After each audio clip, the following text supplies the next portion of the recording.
Kita sampai pelajaran kita kepada hadis baginda Rasul Nabi Muhammad SAW di halaman 78. Bismillahirrahmanirrahim. Qala masyayikhuna al-mu'allif rahimahullahu taala wa adaman nafa bihim wa bi barakati ulumihim wa bina wa bikum fid dharaini amin radhiyallahu anhu wa ankum il anqal. Qala an-nabiy sallallahu alaihi wa alihi washabihi wasallam haqqu zauji ala zaujatihi an la tamna'ahu nafsaha wa in kanat ala dhahri qatabin. Kata baginda Rasul Nabi Muhammad sallallahu alaihi wasallam, haknya seorang suami atas istrinya, hendaknya istri itu tidak menolak ketika diajak oleh suaminya untuk berhubungan intim.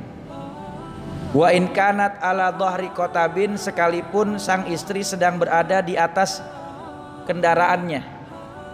Maknanya di atas punggung unta, karena memang kendaraan di zaman dahulu mengendarai unta, mengendarai keledai, mengendarai kuda, maka ini perumpamaan saja. Maksudnya apa? Ketika suami mengajak istrinya untuk berhubungan intim, maka istri tidak boleh menolak ajakan suaminya, sekalipun istri sedang berada di atas kendaraannya. Maknanya dia harus berhenti dari perjalanannya, mencari tempat yang aman untuk melakukan hubungan intim suami istri, tertutup dari pandangan siapapun, untuk baktinya seorang istri dan taatnya seorang istri kepada suami. Kecuali apabila istrinya dalam keadaan sedang haid, maka sang istri boleh menolak ajakan suaminya. Mohon maaf bang, kalau abang mau ngajakinnya sekarang nggak bisa lagi perboden, libur dulu, dilarang masuk. Ntar kalau udah bersih suci dari haid, baru bang saya kabarin, saya WA begitu. Ya. Kenapa? Karena lagi halangan, nggak boleh.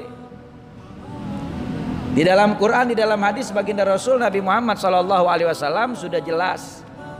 Di dalam Islam itu dilarang suami bersetubuh dengan istrinya dalam keadaan istri sedang haid, nggak boleh. Atau suami mengajak istri berhubungan intim melalui dubur, maka nggak boleh juga, haram. Maka kedua perbuatan ini jangan dilakukan.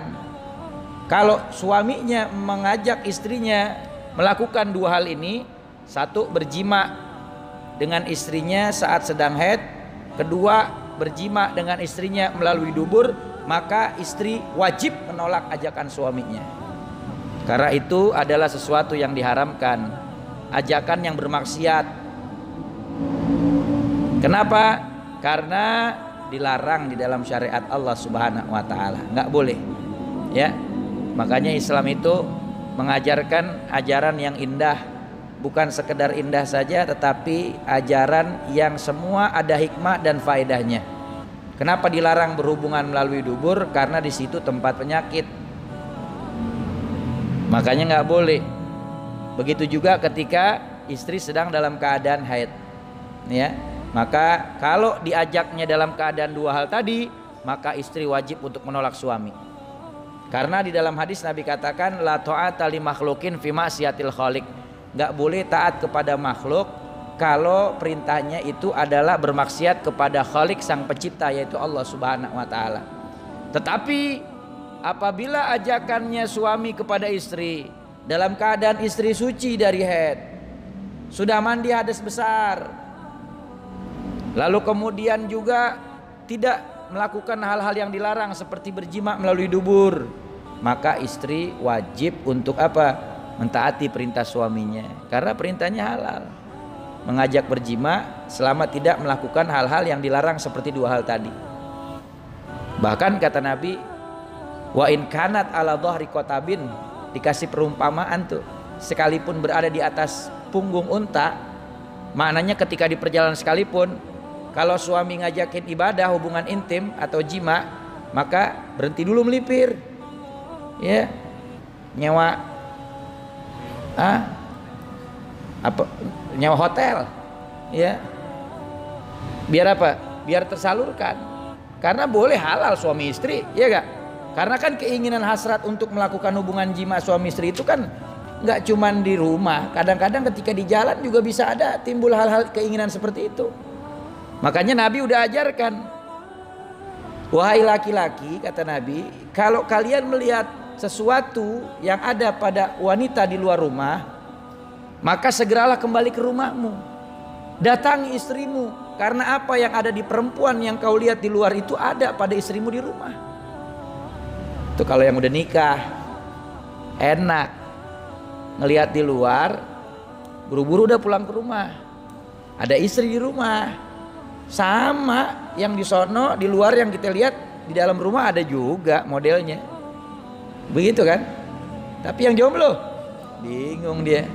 Makanya kata Nabi, ya ma'syarus sabab man istata'a minkumul ba'ah falyatazawwaj.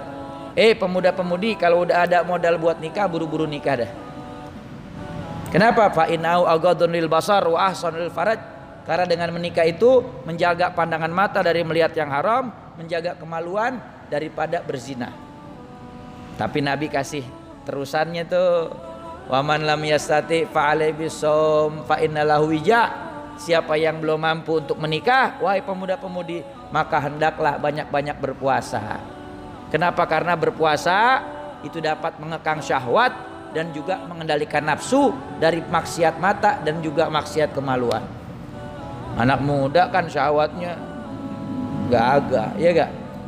Melihat yang begitu, kalau dia nggak banyak puasa, nggak banyak ibadah, godek, urusannya bisa sesat, ya, melakukan hal-hal yang diharamkan oleh Allah Subhanahu wa Ta'ala. Makanya di dalam Islam, Nabi menganjurkan kalau memang udah ada modalnya untuk nikah, nikah deh. Nikah nggak usah nungguin mapan, rezeki udah diatur sama Allah Subhanahu wa Ta'ala. Inta iyakunu fuqara yughnihumullah min fadlih. Kalau seandainya ada di antara mereka yang fakir, yang nggak mampu, nikah, nanti Allah kayain, Allah cukupin rezekinya. Karena ketika kita udah menikah, rezeki yang datang kepada kita lain lagi ukurannya, bertambah, karena di situ ada rezeki istri kita. Kalau nanti punya anak, ada rezeki anak kita. Maka ketika kita dapat rezeki dari Allah Subhanahu wa Ta'ala, jangan lupa di situ ada hak istri, ada hak anak kita, jangan kita habisin sendirian.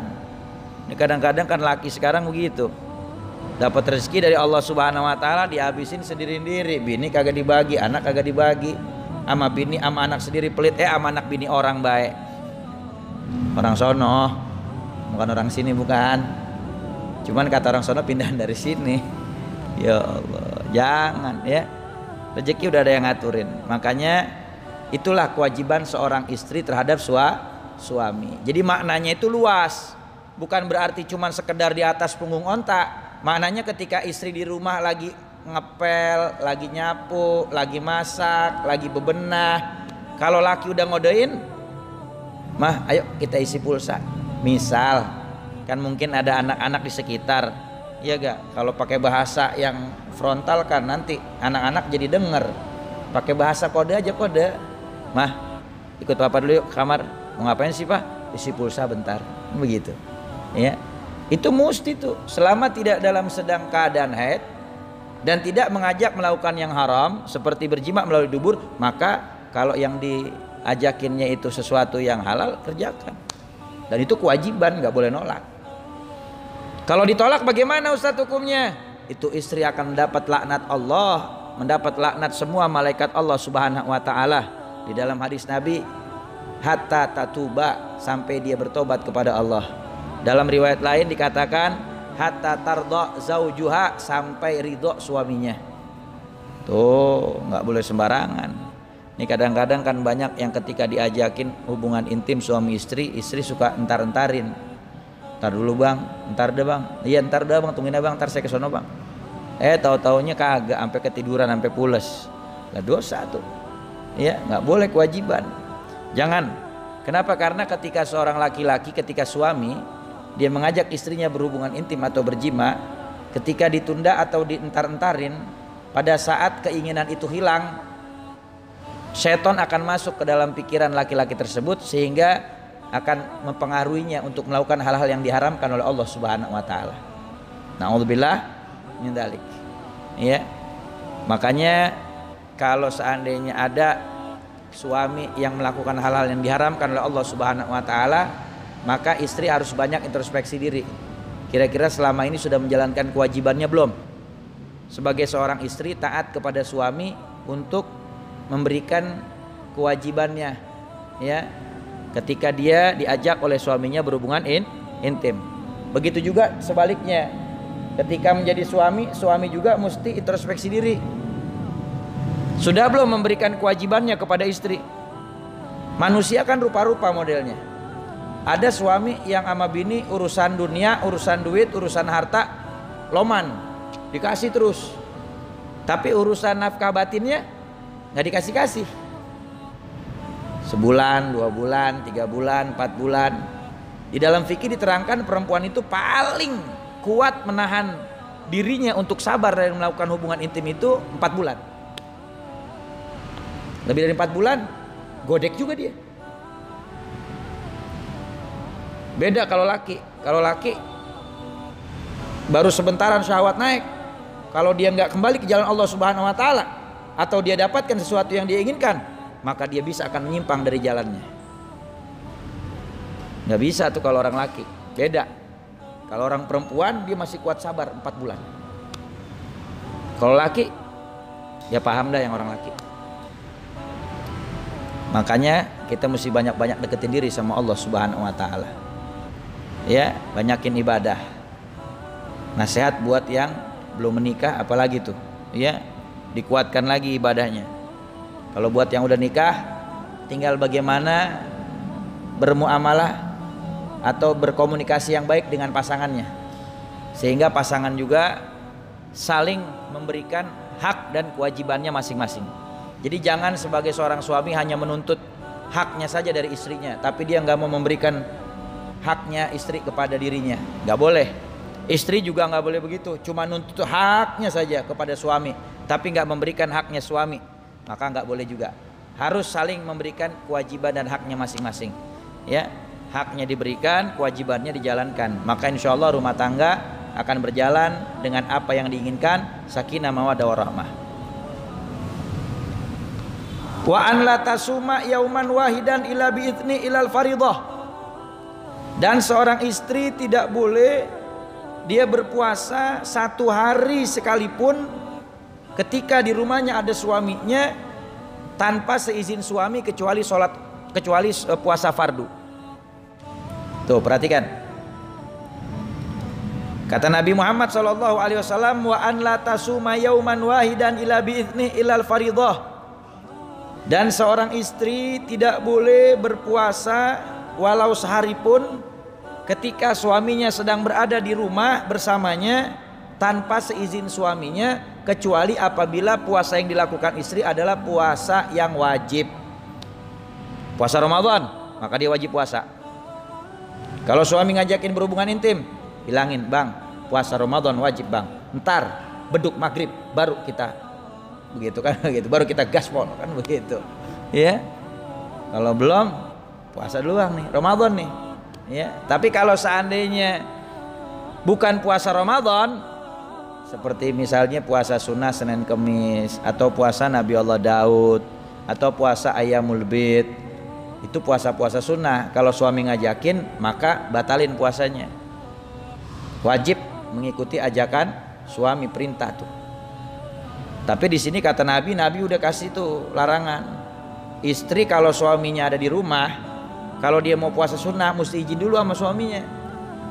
Misalnya hari ini orang perempuan suaminya ada di rumah nih, lagi nggak kemana-mana, minta izin dulu dari malam. Itu Sayyidatuna Aisyah radhiyallahu anha wa ardhaha begitu. Istri baginda Rasul Nabi Muhammad SAW, Sayyidatuna Aisyah radhiyallahu anha wa ardhaha, malam tuh izin sama Nabi.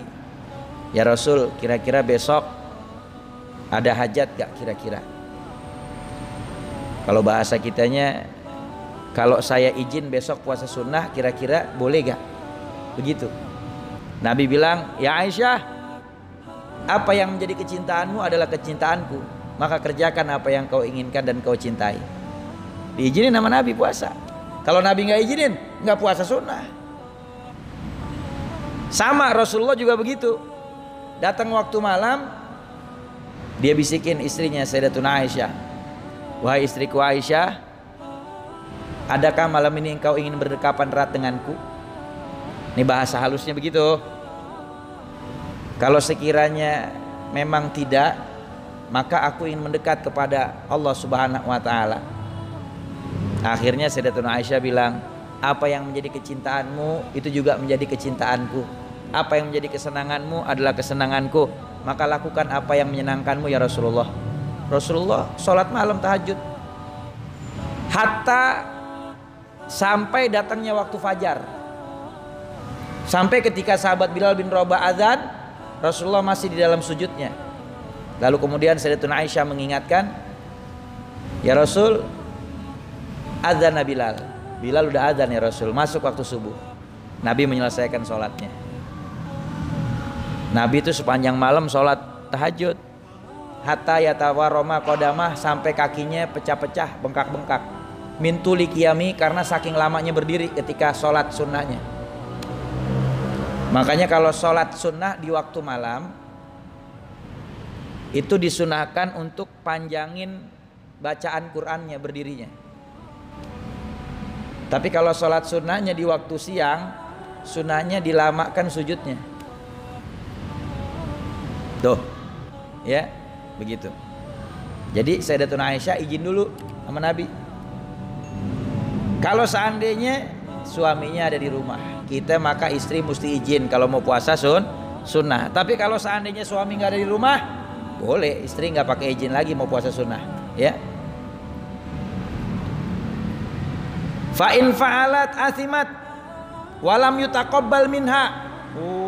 Kata Nabi, kalau ada istri yang puasa sunnah pada saat suaminya sedang ada di rumah tanpa seizin suaminya, maka kalau dia melakukan hal itu dia berdosa.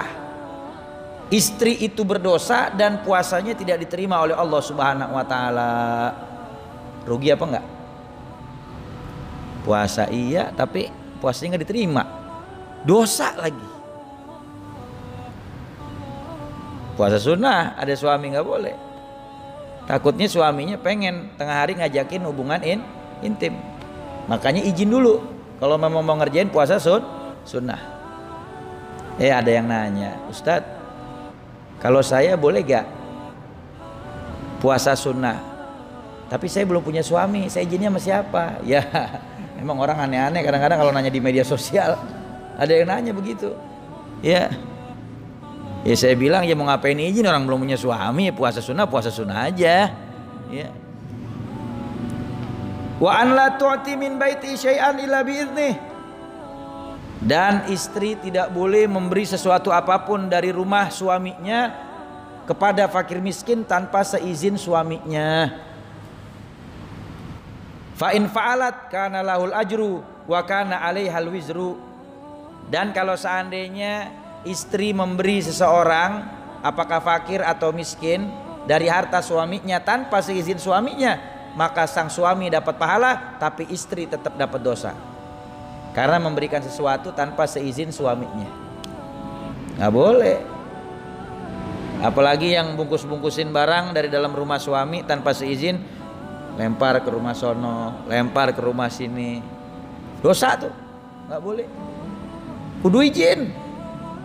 Kecuali kalau suami udah kasih sama istrinya, "Ini haknya kamu bulan ini, terserah kamu mau apain tuh." Ya boleh, sama dia mau dikasih siapa aja, mau udah dikasih haknya dia buat bulan itu, ya.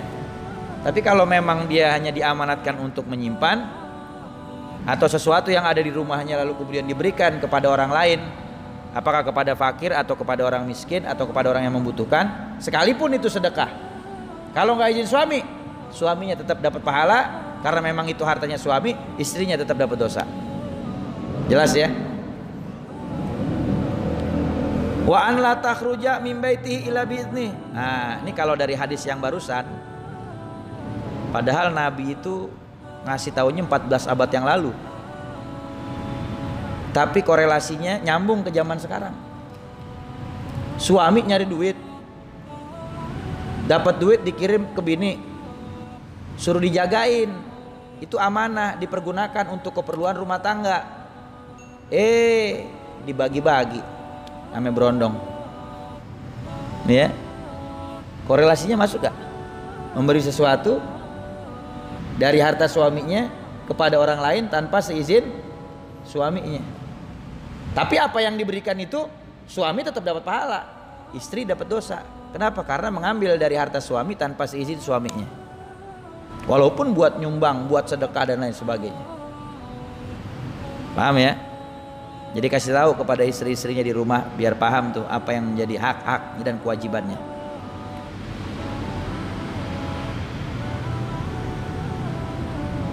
Lalu kemudian wa an la takhruja min baiti ila bitni.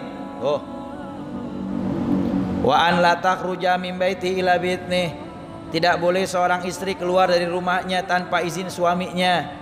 Fa in fa'alat la'anaha Allahu wal malaikatul ghadab hatta tatuba aw turaji'a wa in kana zaliman. Kalau seandainya istri keluar rumah dari rumah suaminya tanpa izin suaminya, maka niscaya istri itu akan dilaknat oleh Allah, dilaknat oleh malaikat-malaikat Allah. Mereka semua murka kepada istri tersebut sampai dia bertobat atau sampai dia kembali lagi kepada suaminya. Wa in kana zaliman, walaupun keluar rumahnya disebabkan karena kedzaliman suaminya, tetap dia mendapat laknatnya Allah. Kalau keluar rumahnya nggak izin suami, nggak boleh. Ini kan banyak kadang-kadang yang keluar rumah suami nggak tahu, diam-diam. Kalau udah ketahuan baru bilang, iya orang sebentaran ke sono doang, iya juga sore pulang. Nah, nggak boleh tuh, ya, haram. Kalau dia nggak bertobat, dia nggak dapat ridhonya suami, dilaknat terus sama Allah, dilaknat sama malaikat Allah Subhanahu wa taala. Na'udzubillah min dzalik. Hadis riwayat Imam Toyalisi daripada sahabat Abdullah bin Umar.